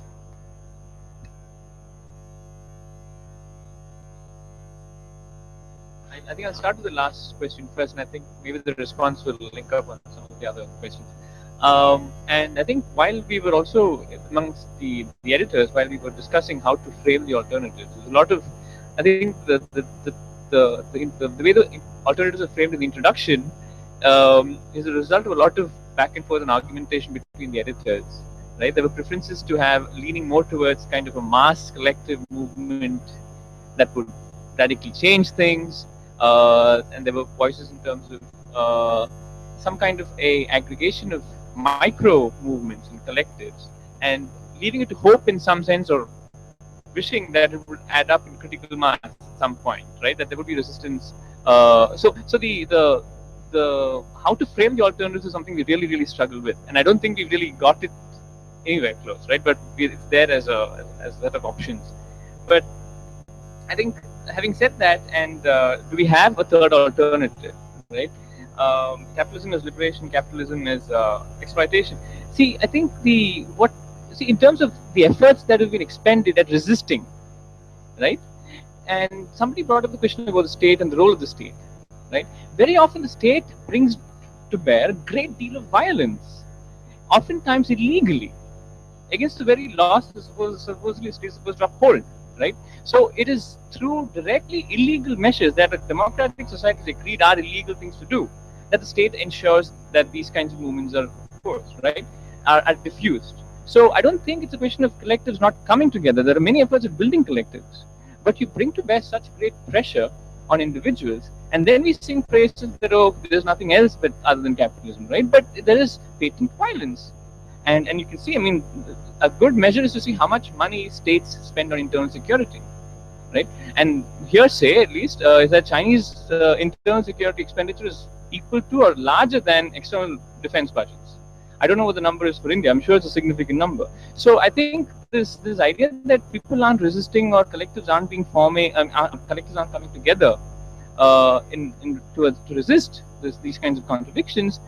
We're leaving out the patent fact that there is violence, illegal violence executed against people with great deal of force, and as well, I guess I don't know, Jefferson who said it, or somebody who said it, that somebody asked him apparently, what kind of government are you giving us, and he said, it's a republic if you can keep it. So I'm basically saying that in a sense, the book doesn't let us off let us as citizens off in terms of our citizen responsibilities. And by that stretch, I don't think we're really doing anything, because it's not going to happen without serious engagement. And I think if you want to get a sense of that, just work with your resident welfare association. There's a provision in the Constitution to do that. But go to 2 meetings and you see how difficult it is. But is there a way other than that to run a republic, to treasure what we have? I mean, if there is no other way, I don't think we can intellectualize and theorize it any other way. We've reached that, we have to actually be part of it. That's, I guess. I think it speaks to a number of points along the way. I don't know if I can come back if I've missed.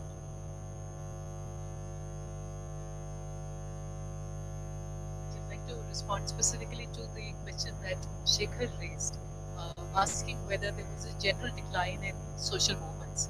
I don't think that's the case, Shekhar, in the sense that I think what we see is the relative absence right now of progressive movements on a scale which can be effective to take on the way in which, say, corporate capital organizes our lives.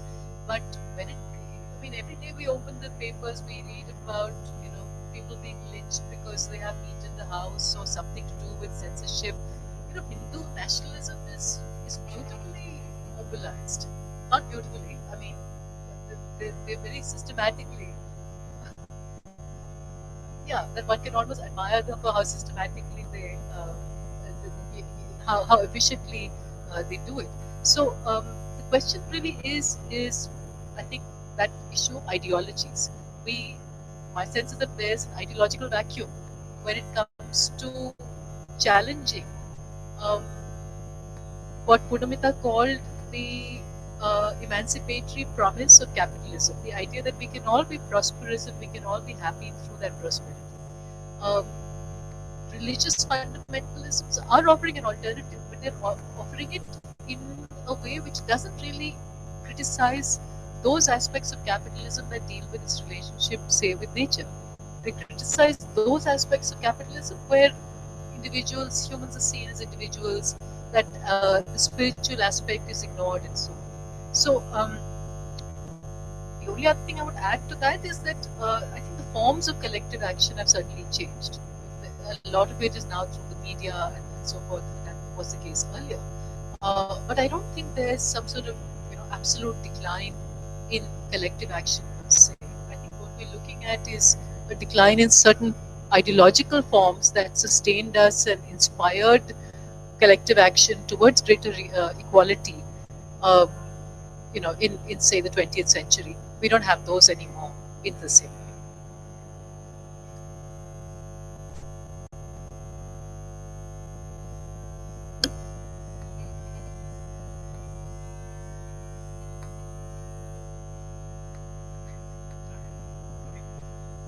Yeah, thanks.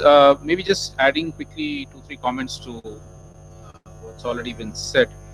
I think the question of role of the state, yeah, this is it's a very thorny one, obviously. I mean, nobody here probably has a complete answer to this. And especially right now, we're in the throes of this dilemma that what you said, okay, so the entry of the market, private corporations and so on, which unfortunately right now the state is fully supporting. One wants to see a stronger state intervention against that, or at least in regulating that, or for instance, instead of moving out of education sector, actually moving back in, or the health sector moving back in, etc., etc.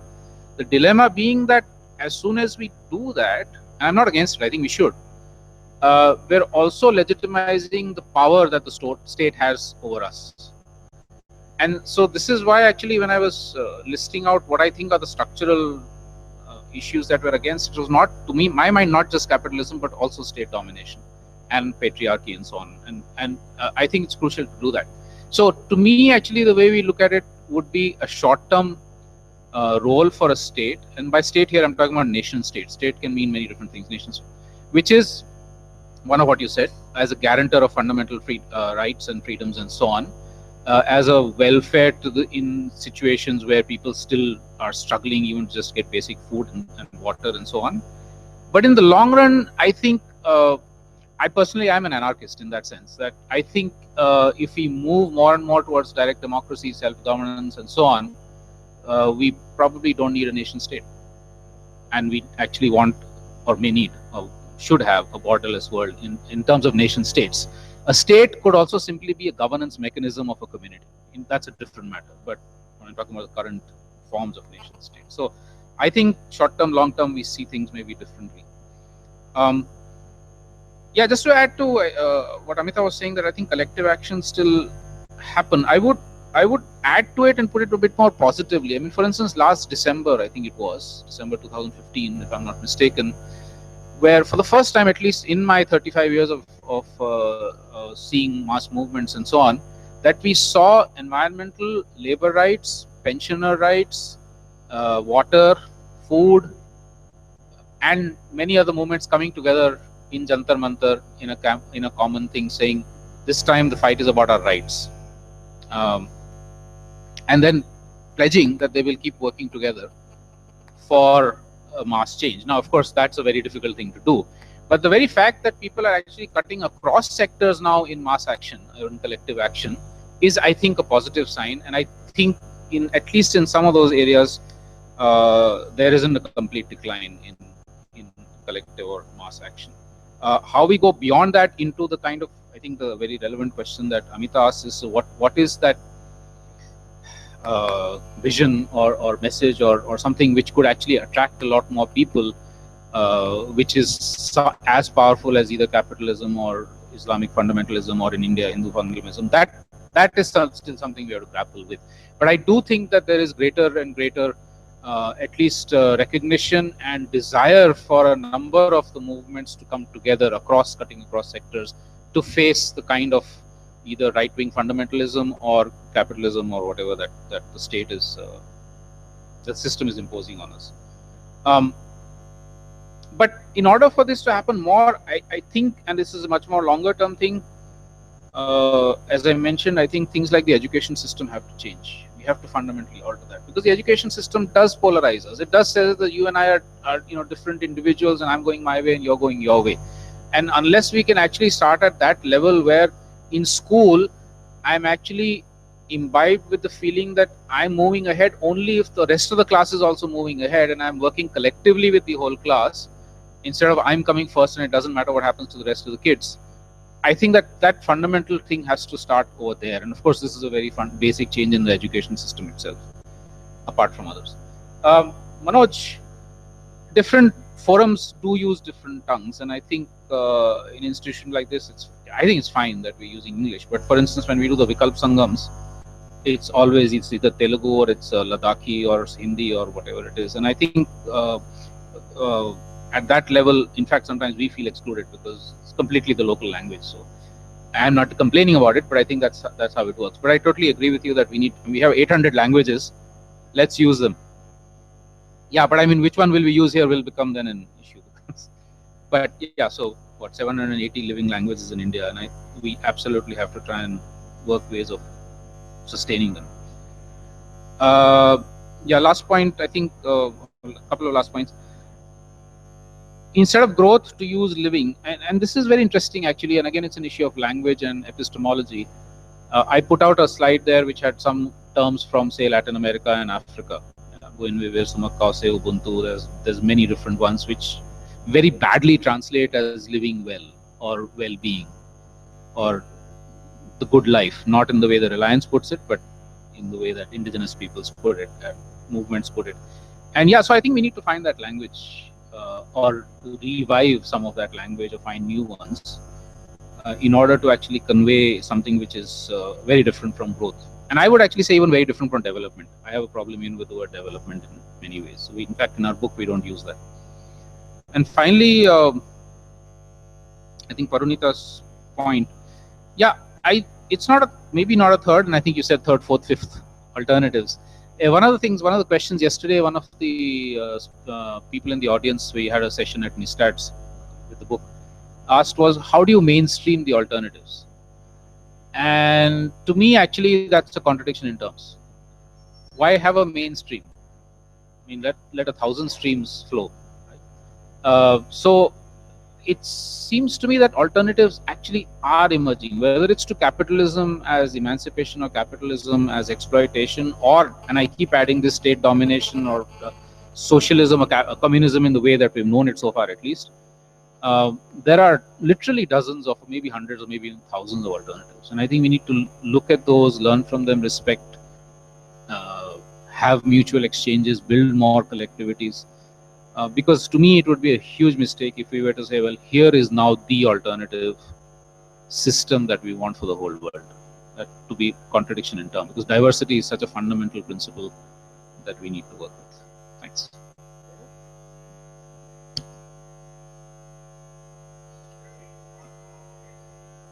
Many. No, I'll be very brief, because I think each one of the questions is pointing out that there's a need for different ways of thinking, which in fact this book promotes. Like the question about stocks and flows. In the book there's a debate on this. That is that it's not just the labor theory of value.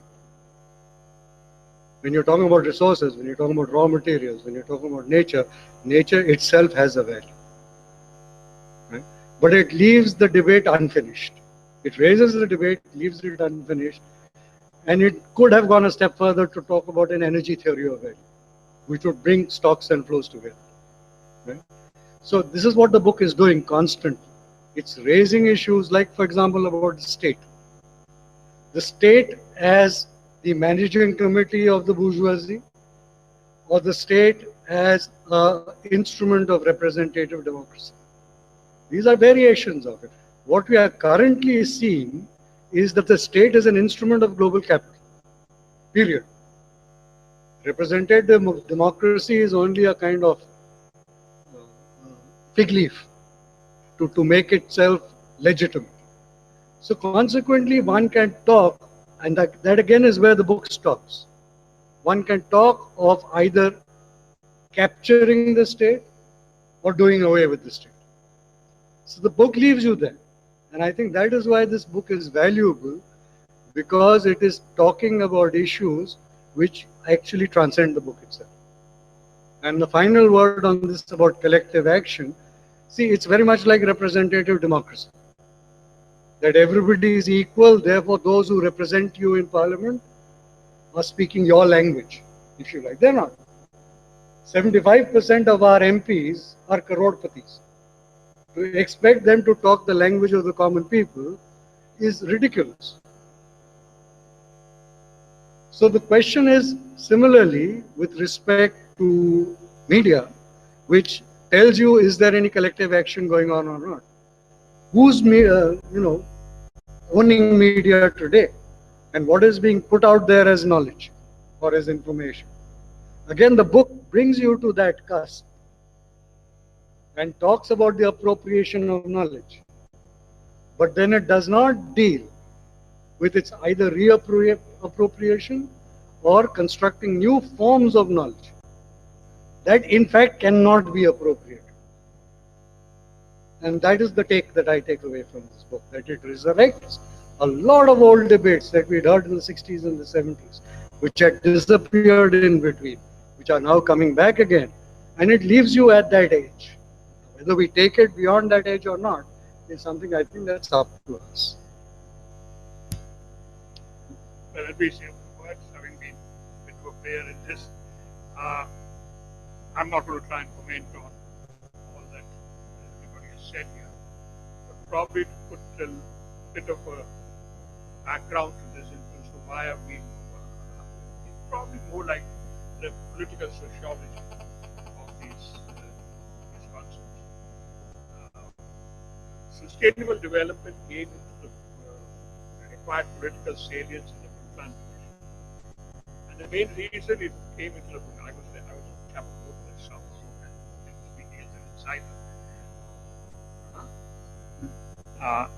I was a chap who wrote this stuff, so I could give a bit of an insight. It was brought in basically to get two warring factions talking.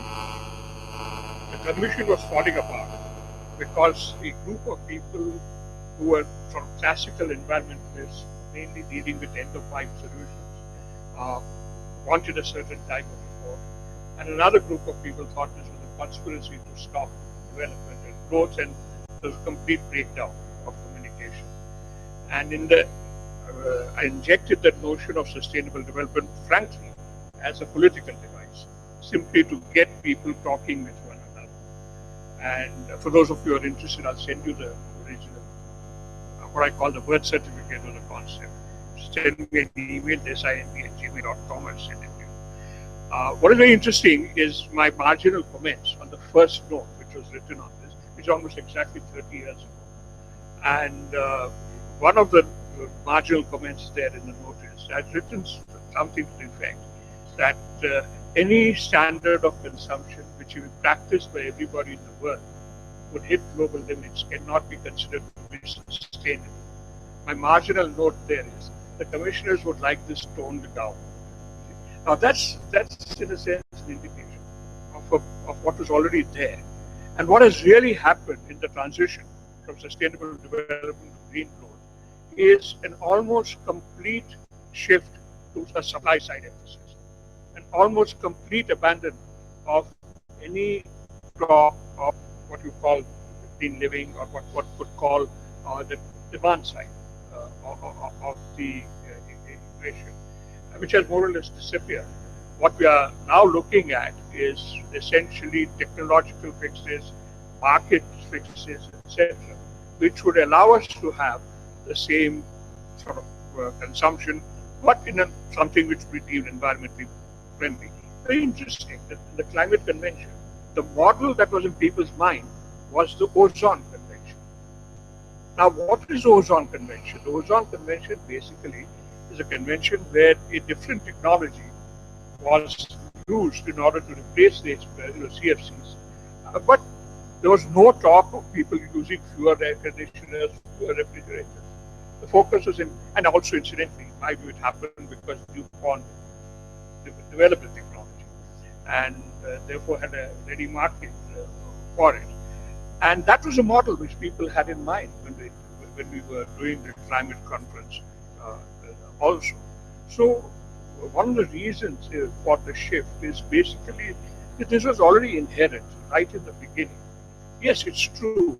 The language of sustainable development, as it is in Brundtland, talks of the social dimension, talks of redistribution, many other things. But basically, even then, there was a certain reluctance to really face up to that aspect of the thing. I remember when we put in sustainable consumption as one of the items in Agenda 21 in Rio, a clear thing came from the United States. The US standard of living is not for negotiation. This was a phrase used by George Bush. And so if you see what is there in Agenda 21 on sustainability, it's pretty weak. It doesn't really go beyond saying that, study the matter, something like this. It's nothing much more than that. And I still find this reluctance. I don't think anywhere there is this willingness to accept that with the sort of modes of consumption that we have developed, there is no way you can sustain it. Also, I don't see that willingness anyway. The second thing that is at that time, there was a much greater discussion on issues of liability. In fact, I think I put a sentence there somewhere, I can't remember whether it's there or elsewhere, which said that an environmental problem can only arise if there is an injustice. And the solution to injustice is to fix liability and address that. That dimension of people being liable for the consequences of their action was there in the earlier ideas of sustainable development, and that too is gradually disappearing. When we say common but differentiated liability, which was there in the 1992 convention, there's a very steady dilution of that which has taken place, and it has more or less disappeared. I mean, India still argues for it and is satisfied with a phrase here or there, but in terms of actual action, it has been more or less forgotten altogether. And this is the other thing that why it has, in a sense, become an almost technocratic type of thing. One of the reasons for this is the growth of corporate power. I think one of the things that one has to see over the past couple of decades is the sheer importance of the power of corporations and how it has increased. And we certainly know this at the national level, but it has also happened at the international level. When Walmart carries sort of set standards for labor rights and human rights in a scale which is far beyond what ILO could ever do. You go to any Bombay garment manufacturer, the man will have is the Walmart standards of labor and human rights in his desk. You ask him about the ILO standards, he'll say, what standard are you talking? So, and part of the reason for the shift from sustainable development to green growth is, if you like, the very real transfer of authority and power which has taken place from political processes, including states and governments, to corporations, which is, I think, a phenomenon which is partly a consequence of the pace of globalization, the technological changes which made globalization so much more. So I think these are some of the features that one has to recognize. I'm not sure that this is the way it's all going to continue, because there are two things which I see, which were not there 20 years ago, 30 years ago when we were writing this. Two things which have really substantially changed the game a little.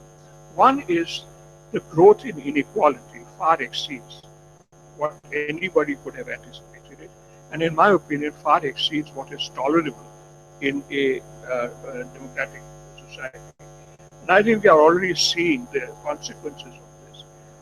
I think you're seeing this in USA with this man Trump coming up. You saw this in Brexit, and you're seeing this in the fact that most Western economies seem to be almost teetering on the brink of stagnation. You're seeing this in the huge levels of unemployment that you see there, because in many ways the technologies which led to globalization, particularly infotech technologies, have created a winner-takes-all type of environment. It has created an environment where there are huge returns to brain power. You take, for instance, an iPad or something. The company which sells iPad, Apple, does not own a single manufacturing facility. Its only contribution is the design, the marketing, etc. All the manufacturing is done in China, Malaysia, Taiwan, etc., etc. It's assembled from there. But 70% of what you and I pay for an iPad goes to that Cupertino company. Yeah. Only 30% goes to the people who actually put it together physically. 70% is a return to the knowledge and the skills. And that same thing is happening within the countries also, within the countries of the West. And that is what underlies, and it's very difficult to challenge this inequality. The inequality which is arisen because of the transformations of the manufacturing which have taken place, say the inequalities which have arisen because of what has happened in the world of finance, global finance. And it's very difficult for them to undo that. And I think they are already facing a huge contradiction. I was asked about Brexit, and I said, to me, the signal is the beginning of the decline in the West. That it's a capitalism which is running into an impasse. The second thing, which is in some ways even more disturbing, is there's increasing evidence that we are getting much closer to tipping points on the environmental side, that we are running out of time. You mentioned the whole issue of the carbon productivity increase we need. But there are many other areas where one could argue that things are worse than the assessments have seemed to suggest, and we are closer to tipping points. And we already know that we are nowhere near the 2-degree path. Already I see a sort of drive globally to look at things like geoengineering. Geoengineering was something vague which people talk about. Now Now there are big meetings and conferences being held on geoengineering. And this poses a huge, huge challenge.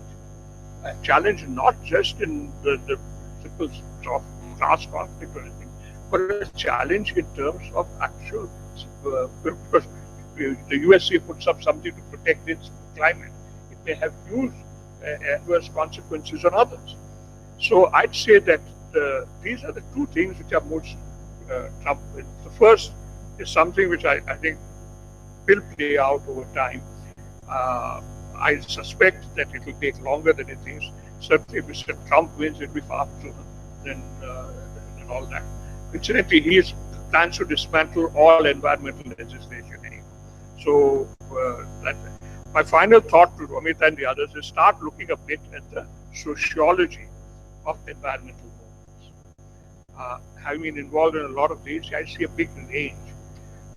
Globally, the environmental movement is basically, the global environmental movement is by and large the inheritor of what I call Raja Maharaja environmentalism. It was the environmentalism of the Prince Philips, the Prince Bernhards, the Rajas and the Maharajas. Yes, they expanded. The Worldwide Fund for Nature, of which I was a trustee. I consider myself to belong more to that class than being dispossessed. But so let me not be too disparaging about that. But I must tell you a delightful story there, though. I was there in the WWF meeting, and we had gone to Zurich Zoo, and there was a gentleman from the WWF India with me, and we were going.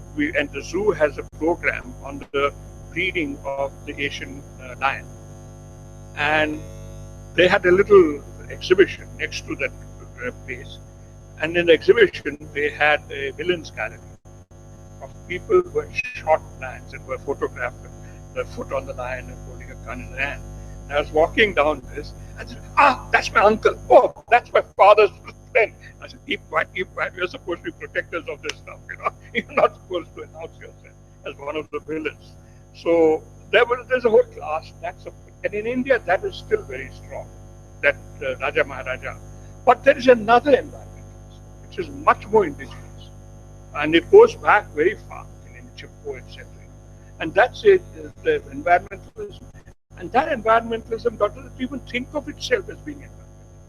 They think of themselves in terms of their livelihood. I was recently in Rajasthan, in some tribal areas where the forest communities were being brought together by the FES, Foundation for Ecological Security.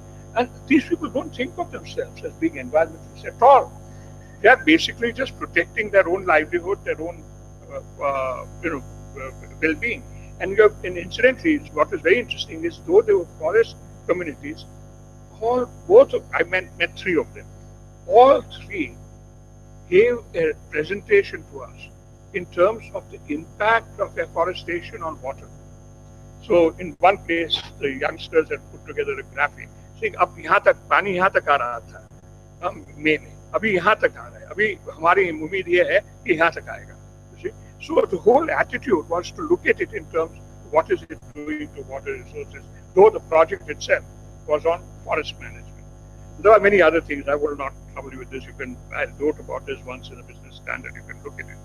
So there's another type of environmentalism which is also there. And there is a sort of range of things in between. And I think it will be interesting to look at the sociology of environmental movements, because they are very different. And we are trying to bring together people who are very different on one platform quite often. So I don't know whether what comes out of this is hopeful or not, but I certainly think that we are reaching limits of what can be done in the traditional mode of looking for technological or market fixes to this or that issue. How soon those contradictions will surface, I do not know. But my guess is the next assessment report of the IPCC will probably be even more alarming than the previous ones. It's my guess. But let us see what comes out of all this and what this finally leads to. So many thanks. We overstepped our limit by 15 minutes, mainly because I kept talking. So thank you very much, and it was nice to have you here. Thank you to all the speakers. Thank you to everyone for attending. There is tea and I think samosa outside. So please stay on. And a special thanks to Amita for organizing this and for stepping in at the last minute with the discussants.